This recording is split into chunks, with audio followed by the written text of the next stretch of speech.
Salam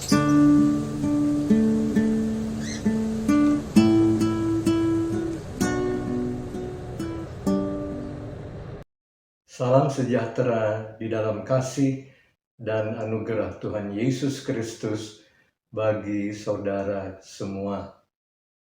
Dan selamat berjumpa kembali di channel Jalan Lurus 911.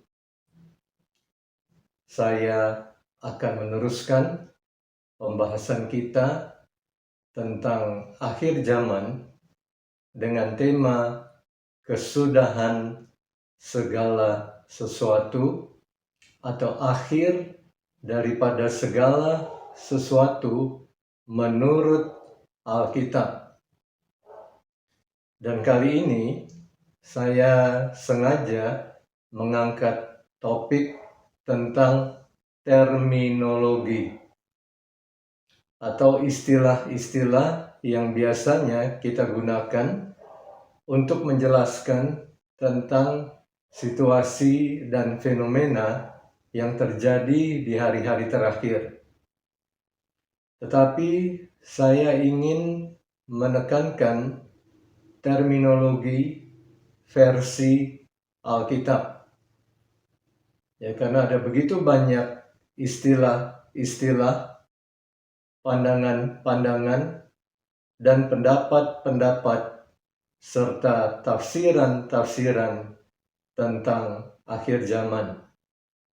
Jadi saya ingin membandingkan terminologi Alkitab dengan terminologi yang biasanya digunakan secara umum oleh orang-orang gereja dan bahkan oleh dunia pada umumnya.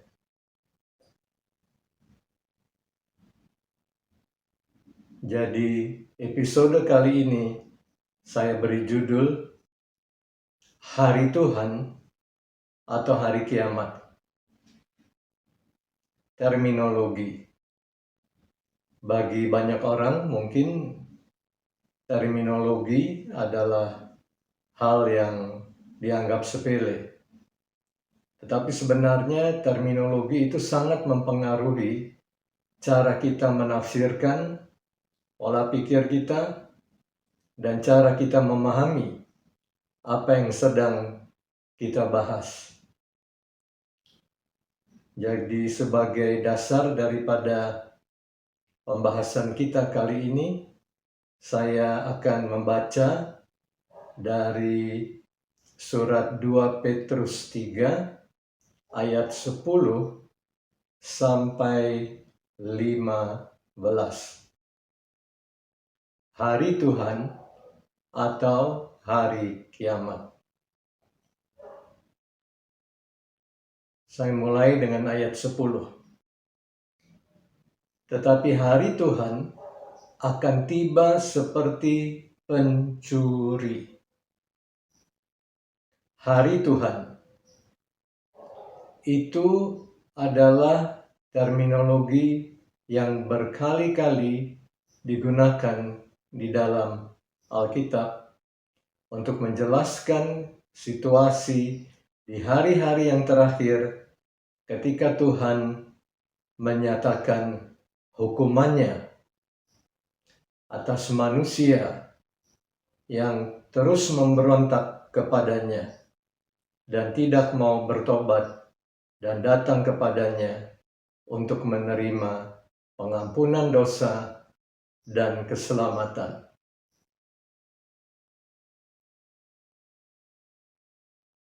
Saya akan teruskan. Pada hari itu, langit akan lenyap dengan gemuruh yang dahsyat, dan unsur-unsur dunia akan hangus dalam nyala api. Dan bumi dan segala yang ada di atasnya akan hilang lenyap. Jadi, Alkitab sendiri menjelaskan apa sebenarnya hari Tuhan itu. Di sini kita melihat hari Tuhan adalah hari penghukuman. Ya, penghukuman Tuhan.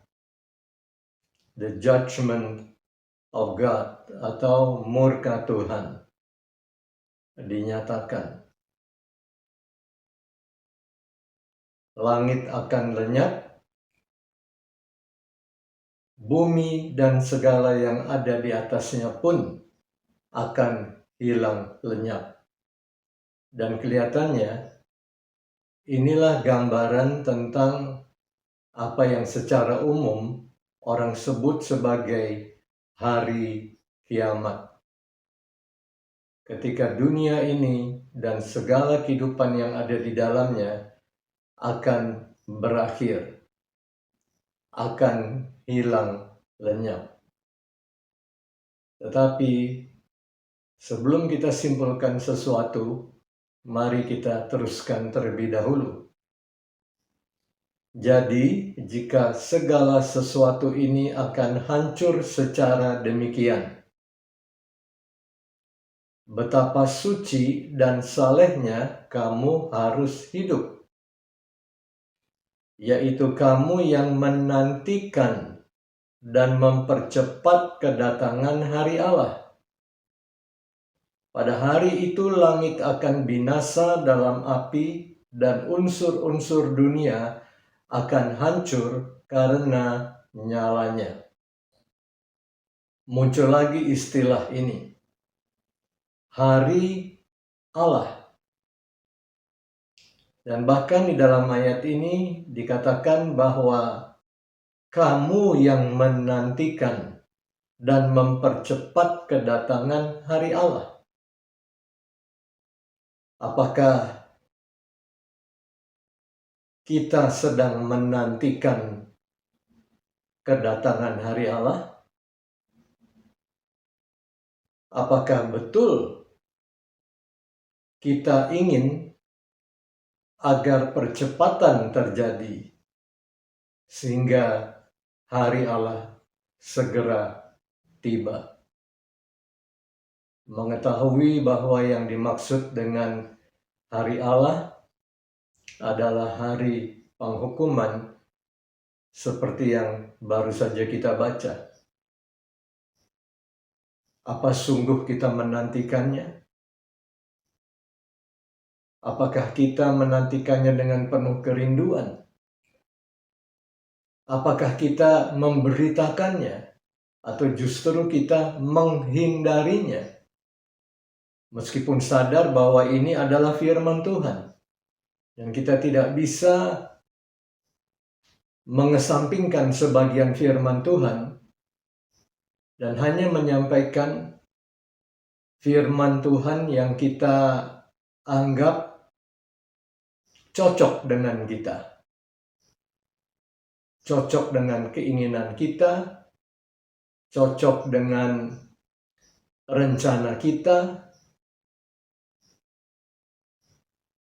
Sementara firman Tuhan yang lain yang tidak enak untuk didengar telinga, kita kesampingkan. Apakah kita bisa seperti itu di hadapan Tuhan? Saya akan teruskan. Ayat 13. Tetapi sesuai dengan janjinya. Nah, ini tentu kabar baik buat orang-orang percaya. Ternyata di dalam hari Tuhan atau hukuman Tuhan yang akan datang ini, ada janji Tuhan untuk orang-orang percaya. Kita memiliki janji. Kita memiliki pengharapan. Dan apakah janji itu?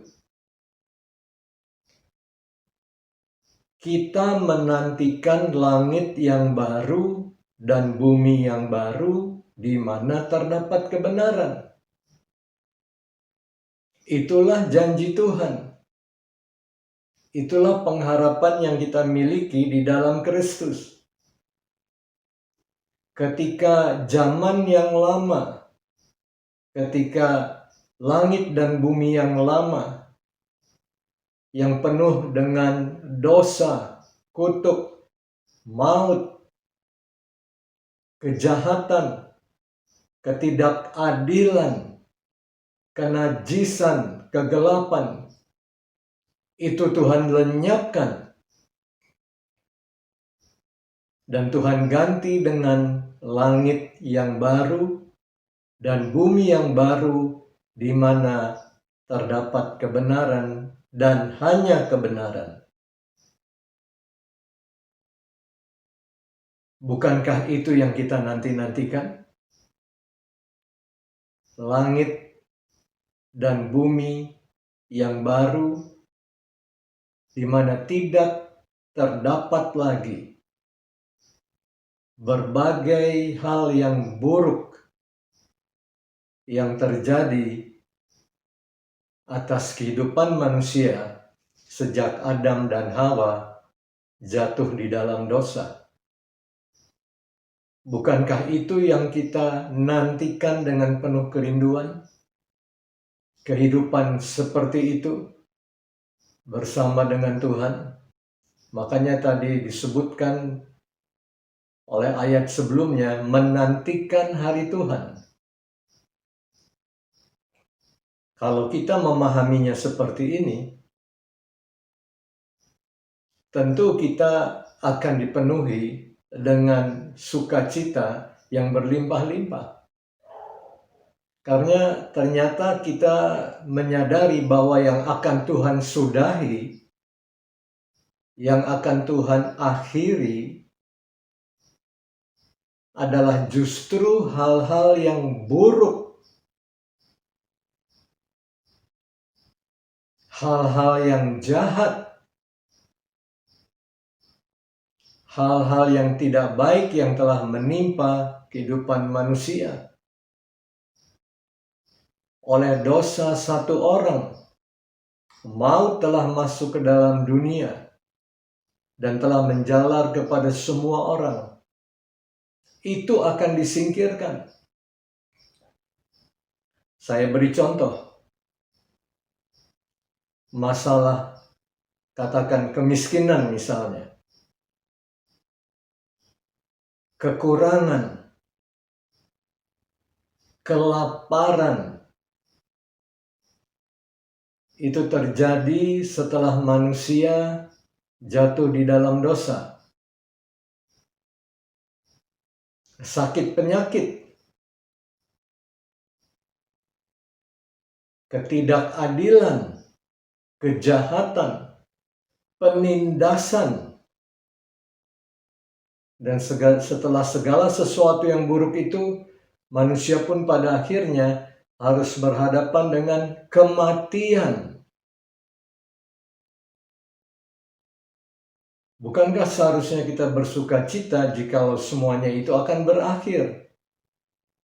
Tetapi apakah manusia sanggup mengakhirinya?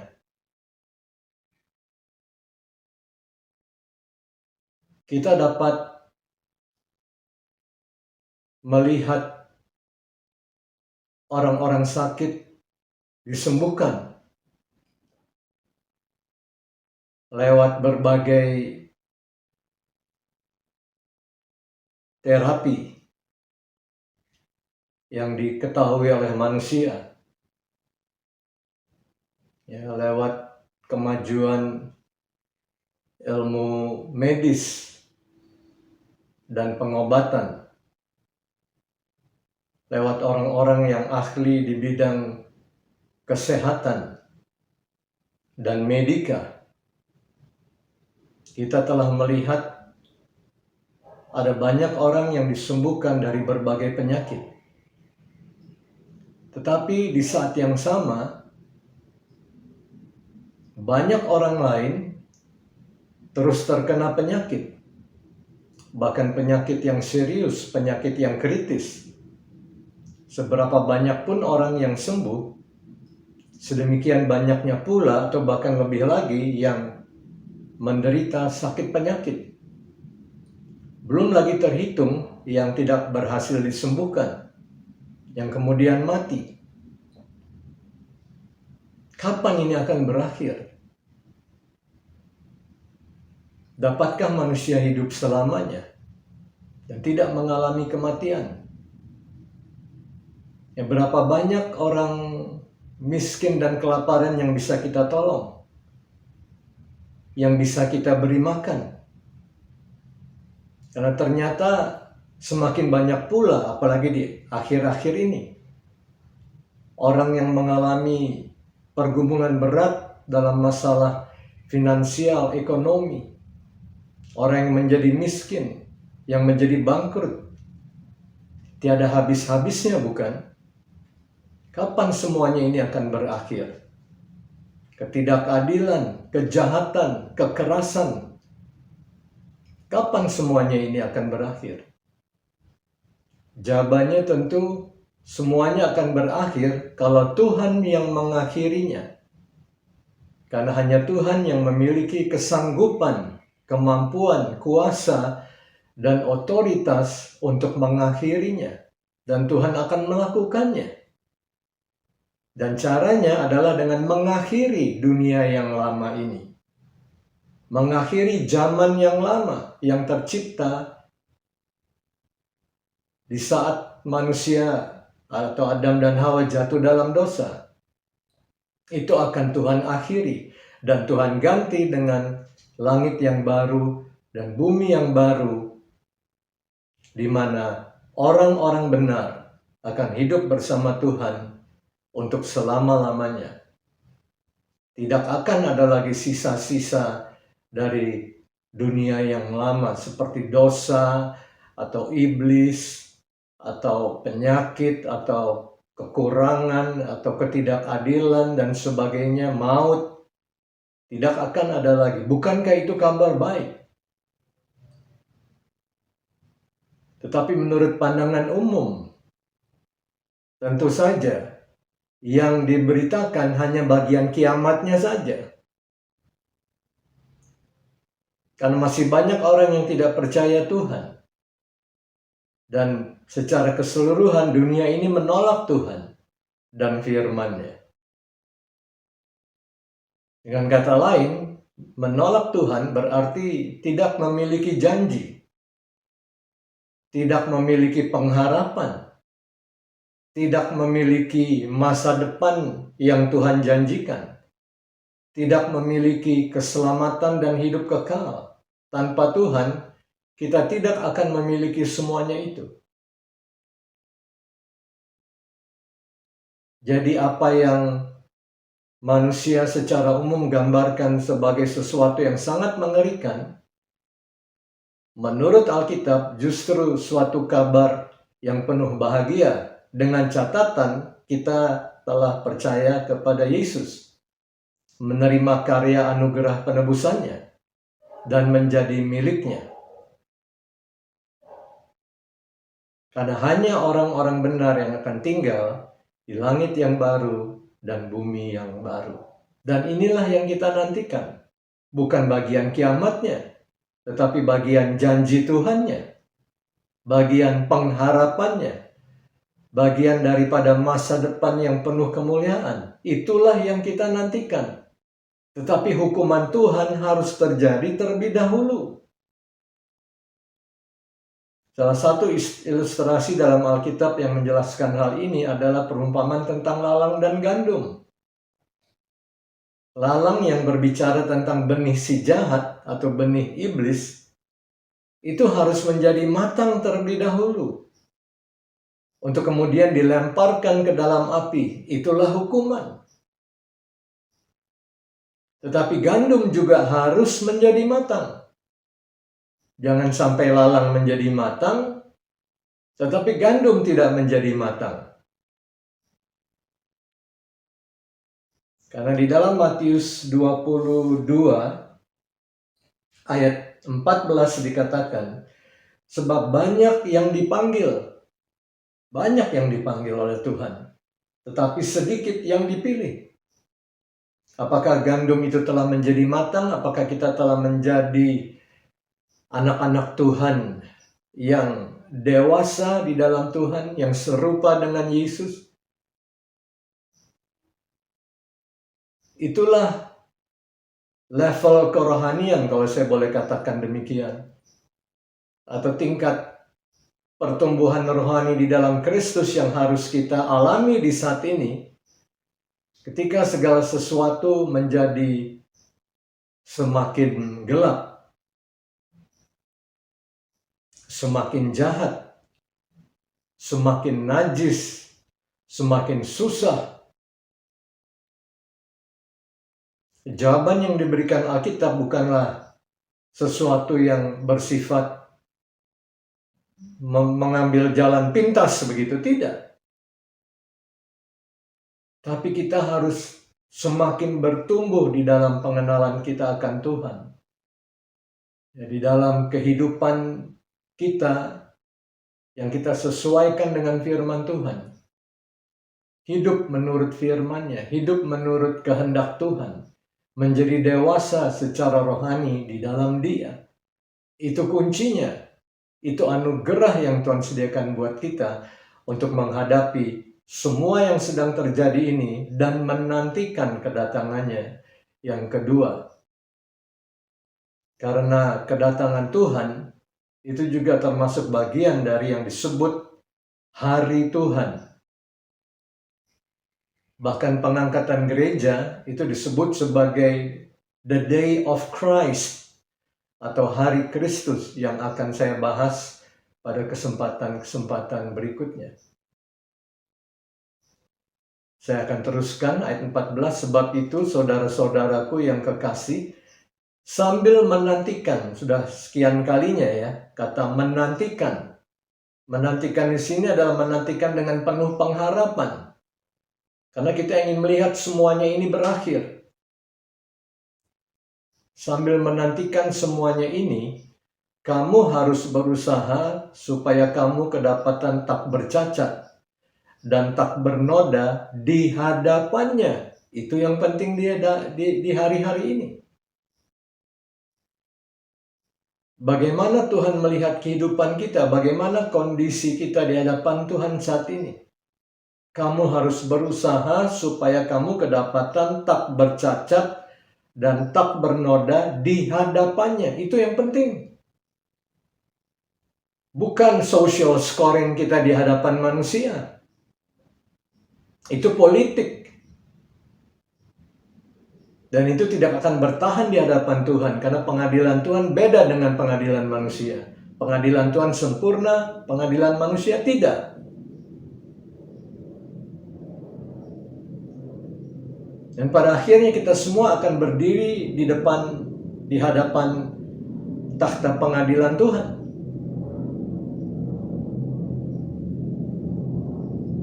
Kamu harus berusaha supaya kamu kedapatan tak bercacat dan tak bernoda di hadapannya dalam perdamaian dengan Dia.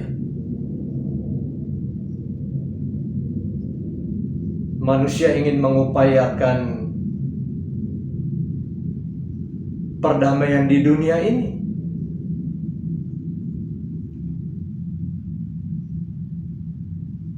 Yang terjadi justru kabar-kabar tentang peperangan. Bangsa bangkit melawan bangsa.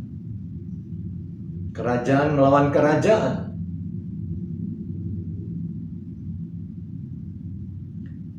Dapatkah manusia mengupayakan memfasilitasi katakan perdamaian di dunia ini, sementara begitu banyak orang tidak berada dalam kondisi berdamai dengan Allah? Mungkinkah perdamaian bisa tercapai di antara manusia, di antara bangsa-bangsa, tanpa terlebih dahulu terjadi perdamaian dengan Allah oleh Yesus Kristus? Apakah mungkin itu bisa terjadi?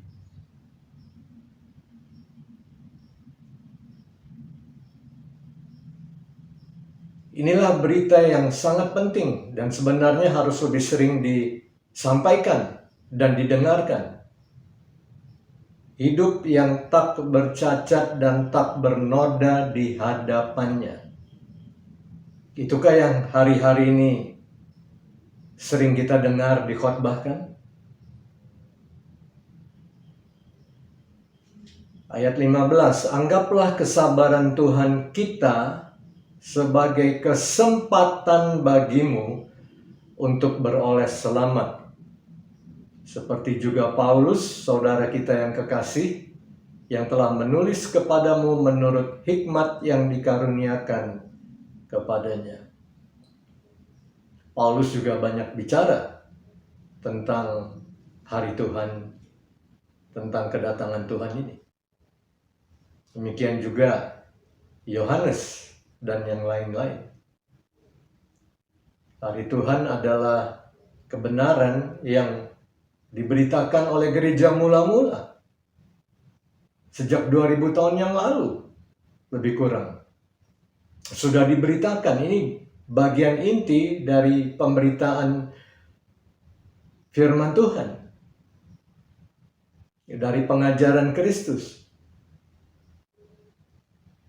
Mengapa? Karena kedatangan Tuhan adalah berita tentang pengharapan. Berita tentang kehidupan kekal. Berita tentang zaman baru yang akan kita nikmati bersama Tuhan. Kalau gereja mula-mula, kalau nabi-nabi perjanjian lama tidak memberitakannya, apakah mungkin generasi yang hidup di akhir zaman ini bisa mengerti tentang semuanya ini? Itu sebabnya sudah diberitakan pada waktu yang lalu, yang jauh ya, di belakang kita, supaya generasi ini bisa menangkapnya dan akhirnya bisa menyesuaikan hidupnya, meriset hidupnya, bukan menurut peraturan dan agenda yang manusia buat. Karena kejahatan dan kedurhakaan akan semakin bertambah sampai nanti akan muncul di panggung politik dunia ini seseorang yang diberi label si antikristus.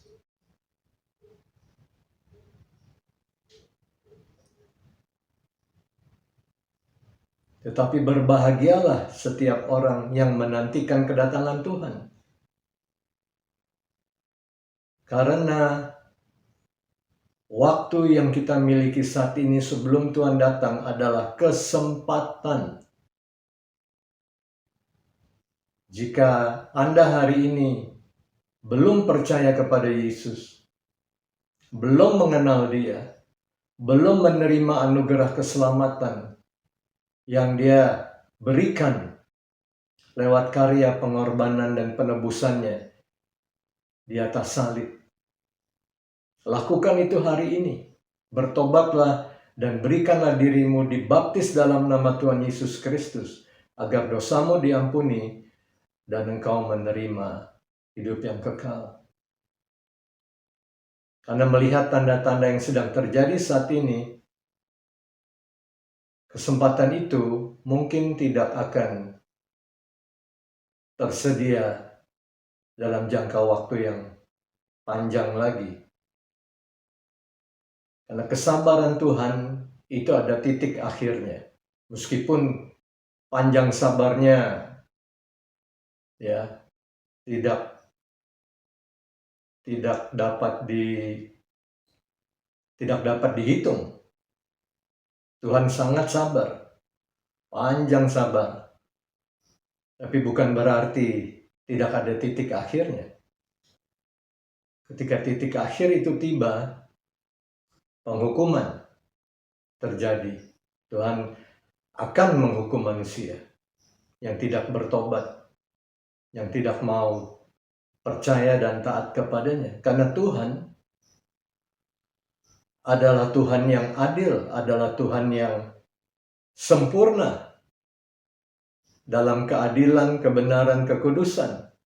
Ya, Dia adalah Allah yang penuh kasih, tetapi Dia juga Allah yang adil. Kasih Tuhan beda dengan kasihnya manusia. Kasih Tuhan sempurna. Ada keadilan, ada kebenaran. Dan itu membuat Tuhan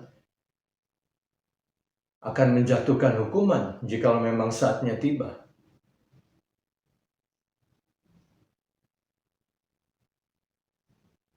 Tetapi sebelum itu terjadi, sebelum penghukuman Tuhan, sebelum murka Tuhan dinyatakan, berarti masih ada kesempatan.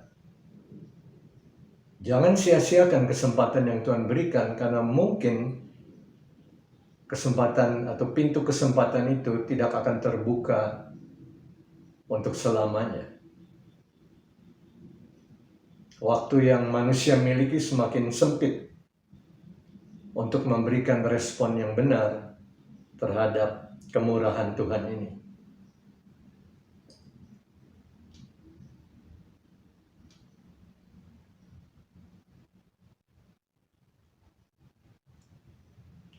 Sekali lagi saya mengajak saudara untuk memperhatikan apa yang disebut Revelation Timeline. Saya suka sekali menggunakan garis waktu atau alur waktu atau kronologi yang menurut kitab Wahyu. Karena sangat gamblang dan sangat jelas ya. Kalau saudara lihat dalam gambar ini, dari pasal 6 sampai pasal 19, itu lamanya 7 tahun. Kita akan bahas itu di seri kitab Wahyu berikutnya. Dan 7 tahun ini diberikan istilah-istilah yang belum tentu sama dengan yang Alkitab sendiri berikan. Ada berbagai istilah yang diberikan untuk masa 7 tahun ini, yang Alkitab sebut di kitab Daniel sebagai the 70th weeks of Daniel atau minggu ke-70-nya Daniel. Itu istilah Alkitabnya. Tetapi beberapa istilah umum dan populer di kalangan orang gereja adalah masa tribulasi, dan bahkan ada masa tribulasi besar yang menimbulkan kesan seolah-olah tribulasi yang sebelumnya tidak ada apa-apanya begitu. Ada yang sebut ini sebagai masa aniaya. Ada yang menyebutnya sebagai masa antikris. Alkitab menyebutnya sebagai hari Tuhan, menyebutnya sebagai hari kesusahan Yakub. Kenapa disebut demikian? Mari kita lihat, kita akan bandingkan ya terminologi yang dipakai secara umum dengan terminologi Alkitab. Untuk itu saya akan membandingkan terjemahan bahasa Inggris, terjemahan Alkitab bahasa Inggris versi King James dengan terjemahan Alkitab bahasa Indonesia. Saya mulai dengan Yohanes 16 atau John 16 ayat 33. These things I have spoken unto you, that in me ye might have peace. In the world ye shall have tribulation. Nah, ya ini yang biasanya saya sebut dengan bahasa latah, bahasa Inggris latah yang sering kita pakai ya. Tribulasi diambil dari bahasa Inggris, tribulation. Apa artinya itu? Kita akan lihat. But be of good cheer, I have overcome the world. Sekarang bahasa Indonesianya Yohanes 16 ayat 33.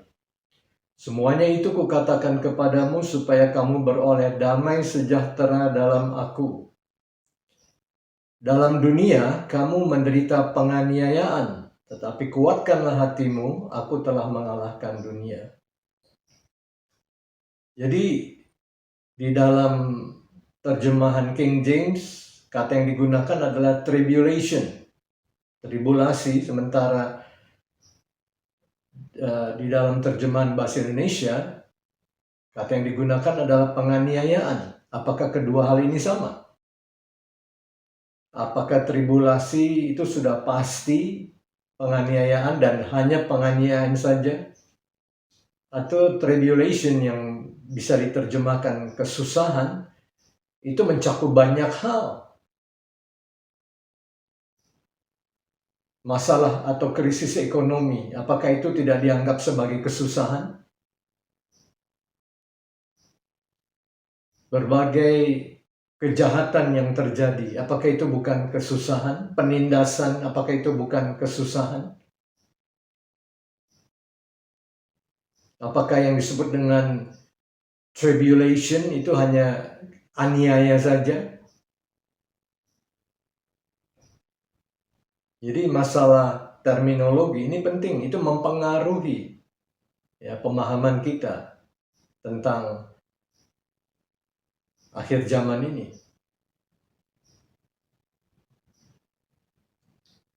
Nah, mari kita lihat dulu apa yang Yesus sendiri katakan tentang aniaya. Adakah yang disebut masa atau zaman aniaya itu? Apakah itu berarti sebelum zaman aniaya ini tidak ada aniaya? Aniaya baru terjadi pada zaman aniaya. Whatever that means. Mari kita lihat apa yang Yesus katakan. Di dalam Matius 5 ayat 10 sampai 12. Berbahagialah orang yang dianiaya oleh sebab kebenaran, karena merekalah yang empunya kerajaan sorga. Berbahagialah kamu jika karena aku kamu dicela dan dianiaya, dan kepadamu difitnahkan segala yang jahat. Bersukacita dan bergembiralah karena upahmu besar di sorga. Sebab demikian juga telah dianiaya nabi-nabi yang sebelum kamu. Jadi ada beberapa hal yang Tuhan Yesus sendiri jelaskan kepada murid-muridnya tentang aniaya. Yang pertama, orang-orang yang hidup di dalam kebenaran itu akan mengalami aniaya. Mengapa? Karena kebenaran itu sendiri. Dunia tidak mencintai kebenaran. Iblis sendiri adalah lawan dari kebenaran. Jadi kalau kita memilih untuk hidup menurut kebenaran, menurut firman Tuhan, menurut pengajaran Kristus, kita akan mengalami aniaya. Jadi bukan karena nanti ada zaman aniaya, harus tunggu itu dulu. Tetapi karena kita percaya kepada Yesus, Yesus adalah jalan dan kebenaran dan hidup, dan kita hidup sesuai dengan kebenaran firman-Nya. Apalagi kita tahu di hari-hari terakhir, kebenaran itu disensor keras.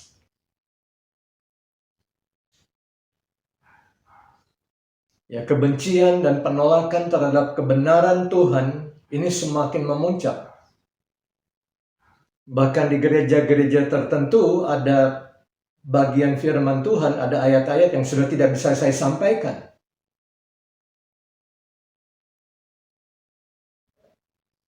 Dan itu adalah fakta. Nah, kita pun mengatakan seperti itu bakal terjadi. Dan itu adalah tanda-tanda awal dari murtad yang bakal terjadi. Ya, menolak firman Tuhan sedikit-sedikit, ya, memilih-milih, dan lama-lama akan menuju ke menolak firman Tuhan sama sekali. Ayat 11, berbahagialah kamu jika karena aku, karena Yesus. Ya, karena percaya kepada Yesus, Seseorang bisa mengalami aniaya bahkan dari orang-orang terdekat atau dari keluarga sendiri, dikucilkan, ditolak oleh keluarga, dijauhi oleh teman-teman dan sebagainya, dan bahkan Yesus katakan di sini dicela, difitnah segala yang jahat. Bukankah itu yang dialami oleh murid mula-mula dan rasul mula-mula Tuhan? 11 rasul mula-mula, termasuk Rasul Paulus, itu mati syahid. Mati karena memberitakan kebenaran, memberitakan Kristus. Yohanes hidup sampai tua karena memang harus menyelesaikan salah satu kitab yang penting dari Alkitab. Ya penting semuanya tentu. Tetapi posisi unik dari kitab Wahyu adalah itu adalah kitab yang terakhir dari Alkitab.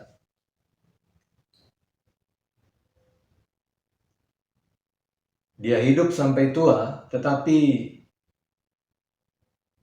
dia sempat dibuang ke Pulau Patmos. Dan di tengah suasana yang terisolir seperti itu, justru dia menulis kitab yang terakhir dari Alkitab, yaitu kitab Wahyu.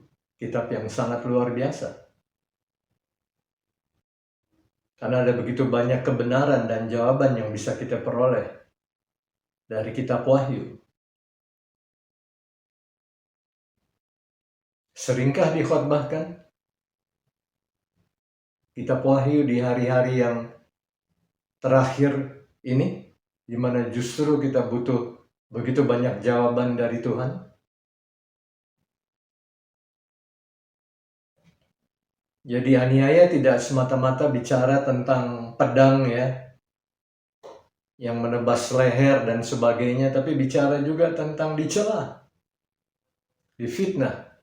Ada orang yang berkata kalau dunia begitu mencintai kita, mungkin kita harus bertanya apakah kita sungguh-sungguh ikut Kristus. Dunia begitu mencintai kita, tidak menganggap kita sebagai ancaman, dan mungkin iblis bahkan menganggap kita sebagai teman, maka kita harus bertanya apakah kita betul-betul adalah seorang murid Kristus. Karena kalau kita seorang murid Kristus, ini yang terjadi. Tidak usah tunggu zaman aniaya. Sementara mungkin kita merasa kita hidup dalam keadaan yang nyaman dan aman, itu versi kekristenan yang sedang kita jalani. Berapa banyak saudara-saudara kita di bagian lain dari bumi ini sedang mengalami aniaya, dan aniaya yang berat bahkan. Dan bahkan ada yang mati syahid karena kesaksiannya untuk Kristus. Di sepanjang sejarah gereja, aniaya selalu terjadi. Tidak perlu menunggu sampai suatu masa yang disebut masa aniaya. Maka itu saya katakan sekali lagi, terminologi itu penting supaya tidak memperoleh gambaran dan pandangan dan pemahaman yang keliru juga. Kalau kita mengatakan bahwa penganiayaan akan semakin bertambah dan semakin meningkat, itu boleh-boleh saja. Bahkan dalam ayat 12 dikatakan, sebab demikian juga telah dianiaya nabi-nabi yang sebelum kamu. Dan tentu Yesus lagi berbicara kepada orang Yahudi. Karena yang menulis banyak kitab perjanjian lama adalah nabi-nabi Yahudi, nabi-nabi Israel. Dan nabi-nabi perjanjian lama sering mengalami aniaya. Dan seringkali aniaya datang dari kalangan umat Tuhan sendiri, dari kalangan Israel sendiri. Sebagai contoh, Yeremia. Bukankah dia dianiaya oleh bangsanya sendiri? Karena ketika dia datang membawa pesan Tuhan bahwa pedang Tuhan akan turun atau hukuman Tuhan akan jatuh atas Israel karena dosa yang mereka lakukan di hadapan Tuhan, menyembah berhala, melanggar tahun Sabat.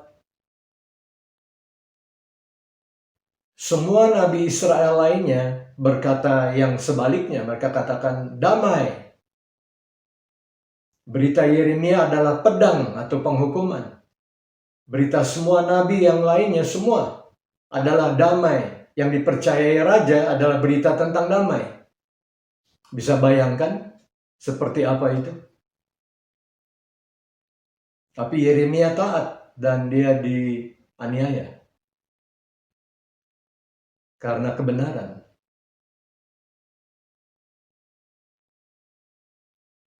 Bagaimana dengan Elia? Dia juga menghadapi satu bangsa yang murtad, yang menyembah berhala yang bernama Baal dan Astoret.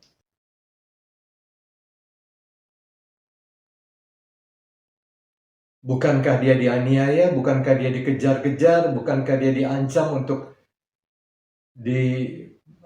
diberi hukuman mati oleh Isabel dan sebagainya? Aniaya bukan sesuatu yang baru, bukan sesuatu yang baru muncul di akhir zaman, tidak. Ini ciri-ciri dari kehidupan orang benar. Tuhan mengutus kita seperti domba ke tengah serigala. Karena dunia ini adalah dunia yang telah jatuh dalam dosa. Dan Yesus datang dan mati disalibkan untuk menebus dunia yang telah jatuh ini, agar manusia dapat berdamai kembali dengan Allah dan memberi dirinya disucikan.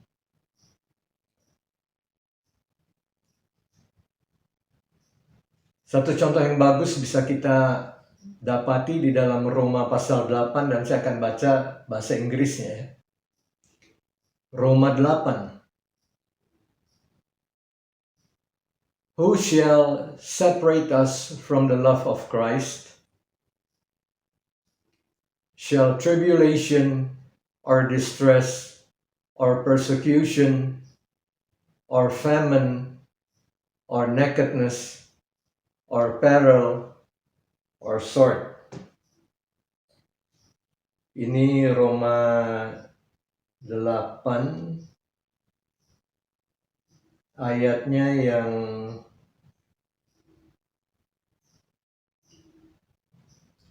keberapa ini? Ayat 35 ya. Ayat 35. Saya akan bacakan bahasa Indonesianya, Roma 8 ayat 35. Siapakah yang akan memisahkan kita dari kasih Kristus? Penindasan atau kesesakan atau penganiayaan atau kelaparan atau ketelanjangan atau bahaya atau pedang. Ada banyak hal yang disinggung di sini. Tetapi di dalam bahasa Inggrisnya kata tribulation dan kata persecution yang biasanya kita terjemahkan aniaya, dua-duanya dipakai. Nah, kata tribulation di sini di dalam bahasa Gerikanya menurut konkordansi Strong adalah tripsis. Dapat diterjemahkan aniaya, penderitaan, tekanan, dan juga tribulasi. Jadi memang aniaya adalah bagian dari yang disebut tribulasi, tetapi bukan satu-satunya. Ada banyak kesusahan yang dialami manusia. Dalam hal ini orang percaya, ya, orang percaya Yesus. Bukan hanya aniaya, ada banyak hal di sini. Tetapi semuanya itu tidak dapat memisahkan kita dari kasih Kristus. Nah, sementara kata persecution yang dipakai di sini berasal dari Gerikanya diokmos. Jadi beda ya. Beda. Diokmos ya memang bicara tentang dianiaya. Dikejar, ditindas, dianiaya. Itu diokmos.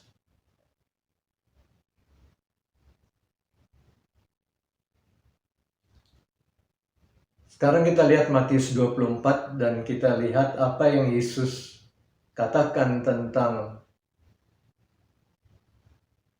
zaman ini. Zaman yang disebut secara umum kita sebut sebagai masa tribulasi ini. Matius 24 ayat 21 dan 22. Sebab pada masa itu akan terjadi siksaan yang dahsyat, ya, tribulation lagi yang dipakai dalam bahasa Inggris, thlipsis. Pada masa itu akan terjadi siksaan yang dahsyat seperti yang belum pernah terjadi sejak awal dunia sampai sekarang dan yang tidak akan terjadi lagi. Jadi Yesus menjelaskan bahwa kesusahan yang akan terjadi pada masa yang disebut Alkitab hari Tuhan itu bukan kesusahan biasa. Karena Tuhan katakan akan terjadi siksaan yang dahsyat seperti yang belum pernah terjadi. Mana mungkin itu bisa kita samakan dengan kesusahan-kesusahan yang dialami manusia sejak dosa masuk ke dalam dunia ini. Sementara Tuhan bilang belum pernah terjadi.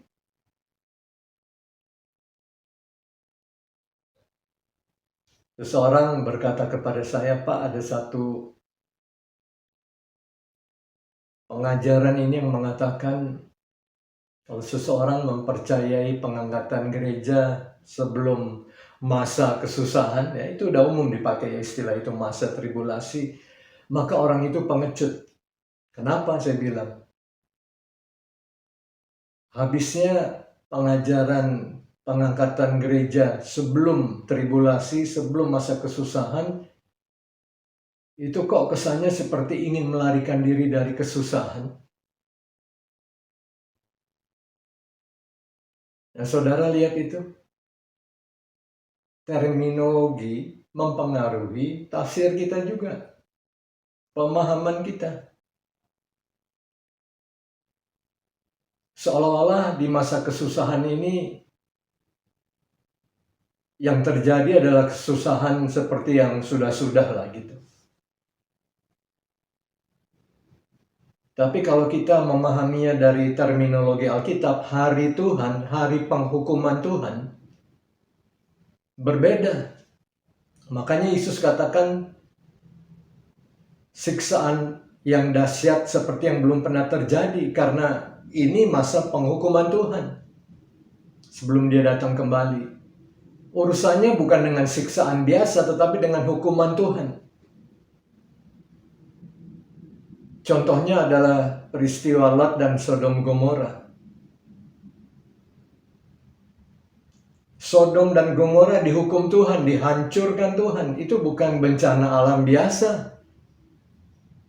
Abraham tahu, makanya dia berdoa syafaat buat Sodom Gomora, khususnya buat Lot dan keluarganya. Dan apa yang terjadi sebelum Sodom dan Gomora dihancurkan oleh Tuhan? Lot dan keluarganya dikeluarkan dari Sodom dan Gomora. Bukan supaya mereka melarikan diri dari bencana alam, bukan. Mereka dikeluarkan karena Tuhan menjatuhkan hukumannya. Jadi beda ya, lari dari kesusahan dan diluputkan dari hukuman Tuhan adalah dua hal yang berbeda. Bahkan dalam ayat 22 dikatakan, dan sekiranya waktunya tidak dipersingkat, ya 7 tahun itu bukan masa yang terlalu panjang ya. Singkat saja. Maka dari segala yang hidup tidak akan ada yang selamat. Ini belum pernah terjadi. Ini akan demikian mengerikannya sehingga dari segala yang hidup tidak akan ada yang selamat kalau sampai ini memang benar terjadi.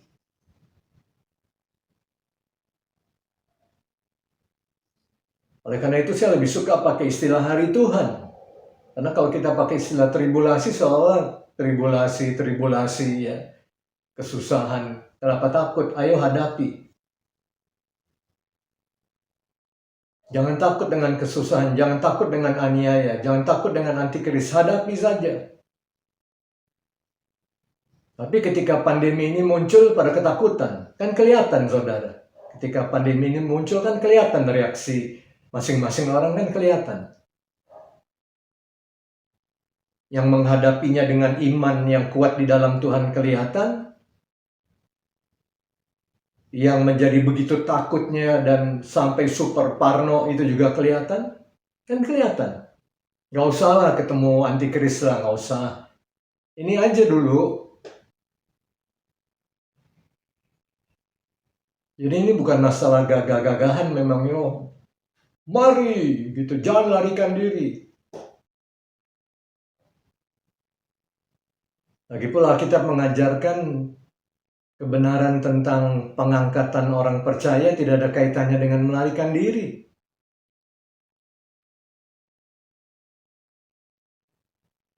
Kita akan bicara dan membahas tentang hal itu di kesempatan yang nanti Tuhan akan berikan.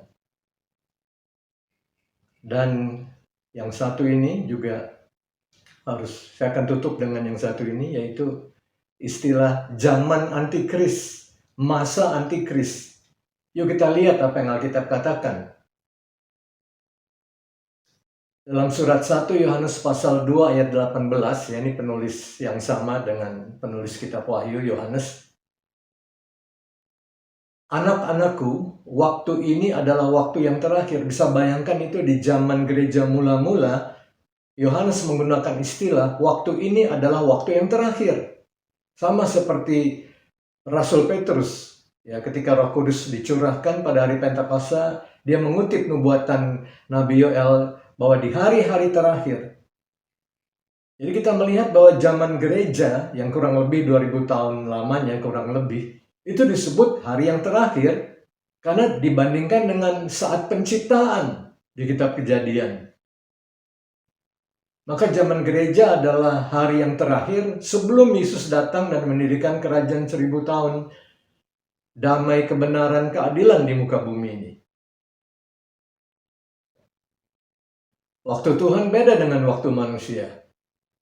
Ya, 2000 tahun bagi Tuhan sama seperti 2 hari saja.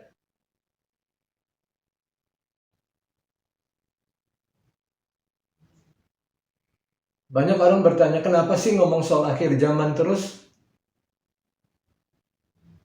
Gereja mula-mula bicara tentang waktu terakhir, sementara itu masih jauh.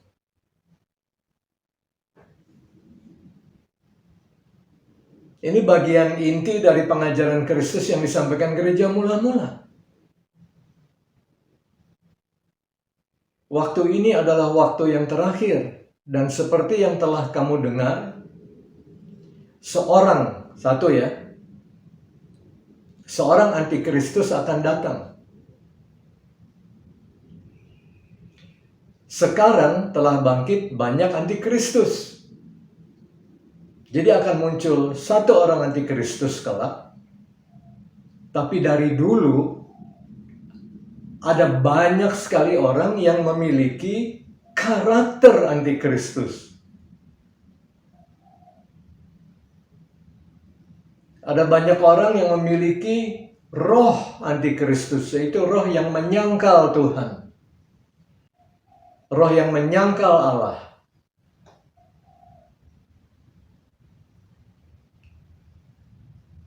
Dari dulu sudah ada. Bahkan di Kejadian 10 dijelaskan. Ya, bahwa the first human government yang muncul di dunia, ya, pemerintahan manusia pertama yang muncul di dunia di Kejadian 10 dipimpin oleh seorang yang bernama Nimrod yang disebut antikris yang pertama.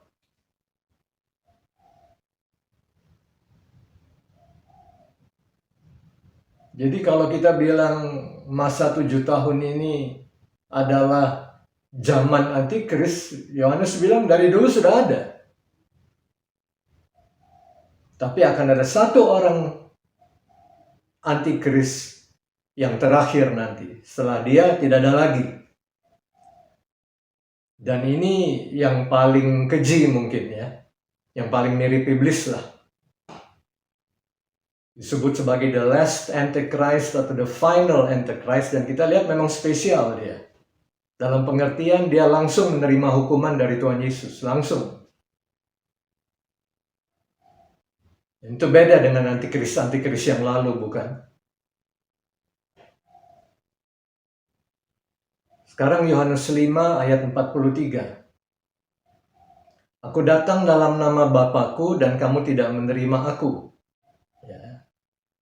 Banyak orang Yahudi yang menolak Yesus sebagai Mesias ketika dia datang.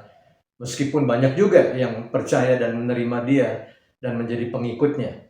Kita bisa baca itu di Kisah Para Rasul. Tidak semua orang Israel menolak Tuhan Yesus. Yang percaya kepadanya menjadi murid-muridnya, menjadi pengikutnya. Tapi secara keseluruhan, waktu itu Israel menolak Tuhan Yesus sebagai Mesias mereka.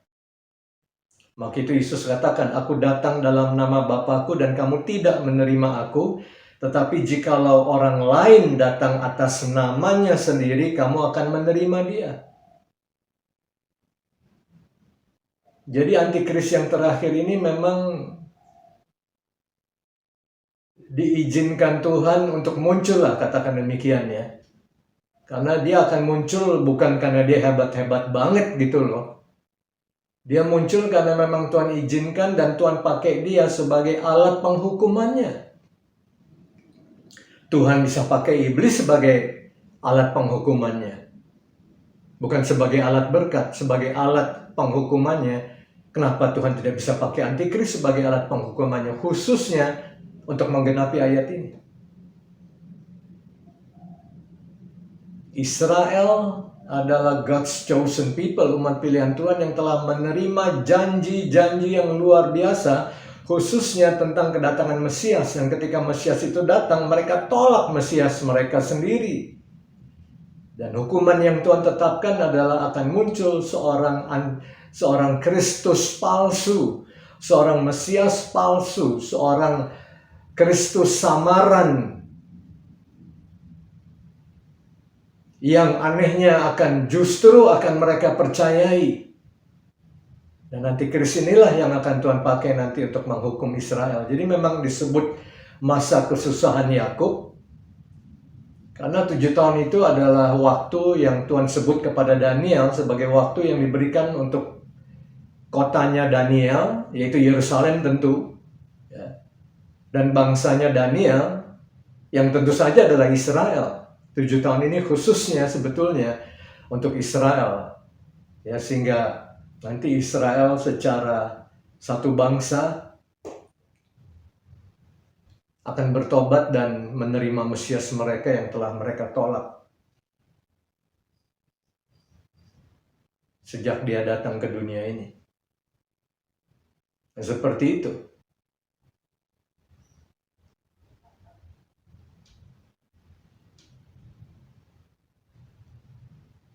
Di kitab Wahyu pasal 19 kita dapat melihat penjelasan yang sangat jelas ya, penjelasan yang sangat jelas tentang apa yang bakal terjadi kepada antikris yang terakhir ini dan asistennya, nabi palsu juga ini. Di zaman-zaman yang lalu juga nabi palsu banyak, zaman sekarang juga nabi palsu banyaknya luar biasa, tapi ada satu nanti yang akan bertugas sebagai asisten dan jubirnya antikris ini ya. Aneh juga memang ya, karena anggapannya kan nabi palsu itu seorang tokoh agama, antikris ini seorang tokoh politik ya. Kok bisa seorang tokoh agama justru memproklamirkan antikris sebagai yang harus disembah, gitu kan aneh ya.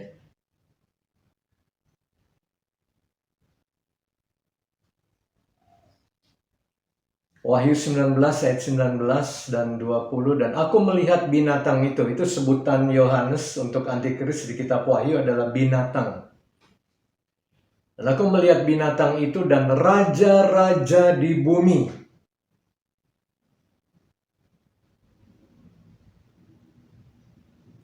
serta tentara-tentara mereka. Menarik sekali ya ini ya. Mungkin inilah yang di film disebut sebagai Universal Soldier. Ya, kekuatan gabungan dunia, suatu konglomerasi ya. One World Government. Mereka berkumpul. Untuk apa ya berkumpul ya? Dan berkumpul di mana? Untuk melakukan peperangan melawan penunggang kuda itu dan tentaranya. Dan ini menggenapi Mazmur 2 ya. Raja-raja bermufakat bersama untuk melawan Tuhan dan yang diurapinya. Dan ini yang terjadi. Mereka berkumpul di Israel. Dan peperangan ini disebut Perang Armageddon karena mereka berkumpul di lembah Megiddo. Nanti di kitab Wahyu kita akan bahas lebih lanjut. Ayat 20, maka tertangkaplah binatang itu. Semudah itu saja. Ketika Kristus datang, langsung tertangkap. Dan bersama-sama dengan dia nabi palsu langsung tertangkap juga. Nggak ada struggle, tidak ada peperangan yang berlarut, tidak. Sekejap saja. Seperti itulah kedatangan Tuhan yang kedua. Dia akan datang dalam kekuasaan dan kemuliaannya sebagai Tuhan dan Raja atas segala sesuatu. Kristus seperti yang belum pernah dilihat oleh dunia ini. Yang telah mengadakan tanda-tanda di depan matanya, dan dengan demikian ia menyesatkan mereka yang telah menerima tanda dari binatang itu, dan yang telah menyembah patungnya. Ya, jadi orang-orang yang telah menerima tanda dari binatang itu disebut di sini sebagai orang-orang yang telah tersesat, dan dunia ini sedang disesatkan dan banyak orang tidak menyadarinya.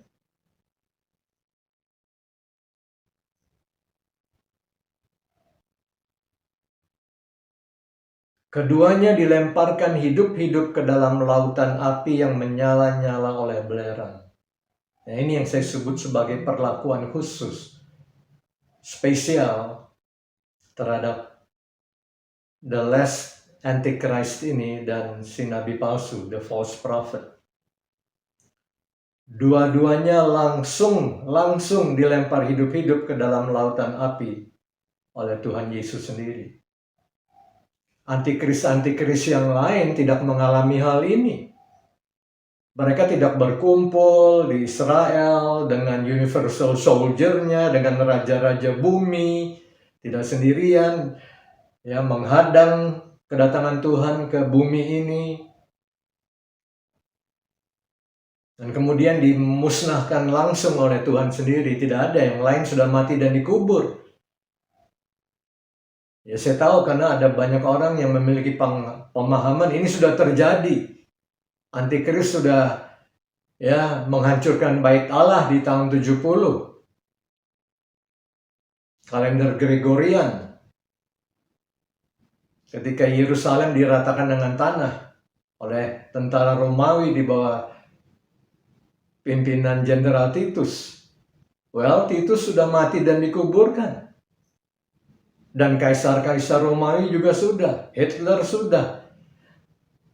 Dan semua yang dianggap antikris di dalam sejarah sudah mati dan dikuburkan. Tetapi yang satu ini hidup-hidup dilempar ke dalam api yang menyala-nyala. Bagaimana mungkin saya bisa memahami ini sudah berlalu? Ini sifatnya future, tapi juga mungkin tidak terlalu jauh di depan kita. Karena begitu kita berkata Tuhan segera datang, berarti masa 7 tahun lebih cepat lagi akan terjadi. Itu akan mendahului second coming. Sementara rapture Alkitab jelaskan sebagai peristiwa yang imminent. Sewaktu-waktu bisa terjadi.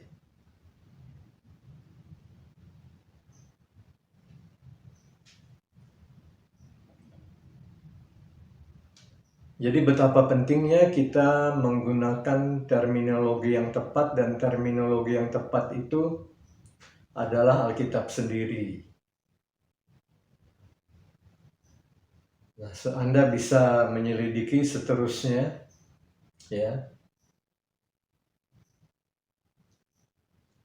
Ini ada beberapa ayat. Kalau ada yang belum saya cantumkan, silakan saudara cantumkan di sini tentang hari Tuhan.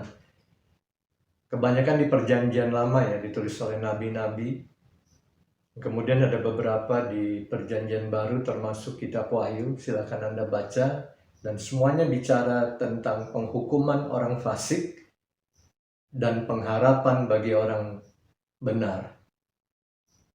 Ya, ingat, lalang jadi matang, dituai oleh malaikat, dilempar ke dalam api. Murka Tuhan.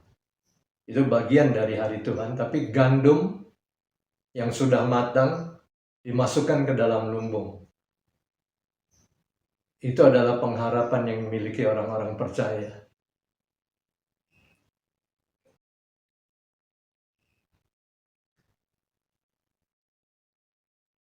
Selama 7 tahun yang disebut secara umum sebagai masa tribulasi ini, ada 21 item yang akan terjadi secara kronologi.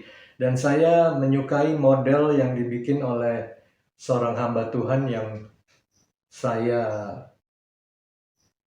sukai. Ya. Pengajarannya, karena dia setia dengan sistem penafsiran Alkitab yang benar ya, eksegesis. Dan modelnya ini bagus sekali, disebut the heptadic structure. Ini suatu struktur sastra Ibrani yang disebut heptad ya.